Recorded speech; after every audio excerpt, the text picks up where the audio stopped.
Welcome to the Georgia Courts Journal Video Summary, your guide and a glance to what's happening within the Georgia Judicial Council. It's been a busy time here at the AOC. In July, we had a little construction going on. Why should we be different than the rest of the city?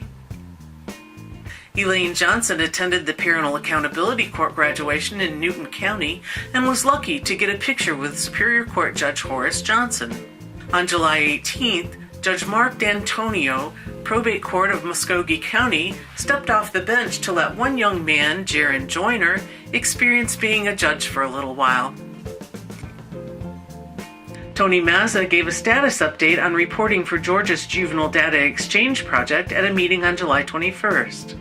At the August 9th Judicial Council meeting, winners of the Law Day Art Contest were given their awards. Over 2,500 entries were received, and the teachers thought it made a great civics lesson. Here is a picture of the full Judicial Council with the new members who were sworn in during the meeting. Also in August, Superior Court Judge Allison Burleson of the Ocmulgee Circuit contributed to our series of videos on riding the pine. There are 5 of us to cover 8 counties, and you don't have room for a weak link. We have the solar eclipse on August 21st. Pat Bonadono was joined by many other state employees on the roof of the south deck, all trying to get a good look at this. The AOC is proud of its financial management certification grads, Monty Harris, Kim Burley, and Roxanne Harcum. A beautiful new statue of Martin Luther King Jr. was unveiled at the Capitol on August 28th. Chief Justice Hines appeared, always with a smile and ready to greet a friend. Paula Myrick was there and got a quick picture with Chief Judge Boyd, Fulton County Juvenile Court. And finally, the statue was revealed by Governor Deal to the great pleasure of the crowd. Groundbreaking for the new judicial building that will house the Supreme Court and Court of Appeals took place on August 31st. Governor Deal, Chief Justice Hines, and Chief Judge Dillard all moved some dirt despite the rainy conditions. An Access, Fairness, Public Trust, and Confidence Committee meeting was held on September 6th. Here, Carlise Greer updates the committee while Director Clanton listens. At the September all-staff meeting, here everybody's waving to the camera.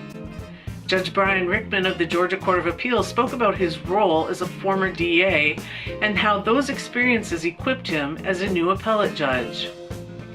And Atlanta Municipal Court Judge Gary Jackson received an award and a Super Judge cape for being a super case count reporter by our research department.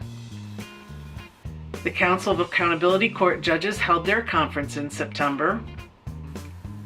From the September Technology Conference, we have presenters Judge David Emerson from Douglas County Superior Court and Sharon Reese, the Executive Director for the Council of Magistrate Court Judges. Drew Townsend is the new Director of the Financial Administration Division. Will he tell us a joke?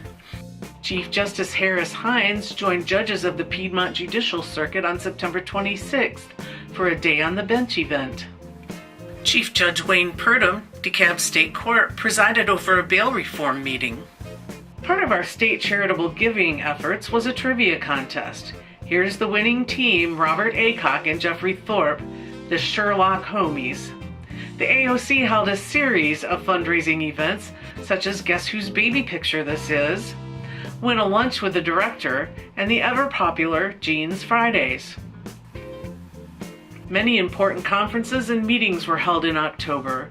The National Association of Women Judges 2017 conference featured former President Jimmy Carter and Rosalind Carter as speakers.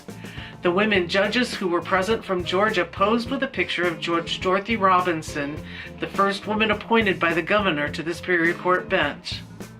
Chief Judge Christina Bloom, Magistrate Court of Gwinnett County, Justice Carol Hunstein, Chief Judge Mary Catherine Moss, Magistrate Court of Chatham County, and Attorney Jane Danny Vincent of NAWJ sponsor Bondurant, Mixon, and Elmore strike a pose. A meeting was held for Georgia's child welfare legal specialists. Jerry Bruce, who manages the Committee on Justice for Children, and Tom Rawlings, Executive Director of the Office of the Child Advocate, presented on the state of child welfare in Georgia and on due process and safe care plans. A multidisciplinary child abuse and neglect institute was held in Athens. Judges, attorneys, and other stakeholders from around the state learn about how trauma affects the lives of children they come into contact with. Troup County Juvenile Court Judge Michael Key and Arizona Judge Stephen Rubin created this program and present it both in Georgia and for the National Council of Juvenile and Family Court Judges.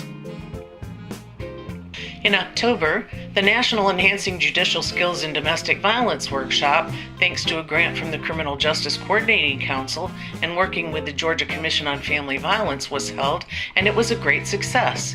It was led by national and local experts. The Georgia Council of Court Administrators held their fall conference, where Jorge Vasto presented on technology leadership, discussing changes in technology delivery and support and the roles with providers and customers. At a Law Day ceremony, Judge Gregory Fowler of the State Court of Chatham County convened a special session of court on November 18th to congratulate and award 3 Chatham County students who participated in and won awards for the 2017 Law Day Coloring and Poster Contest.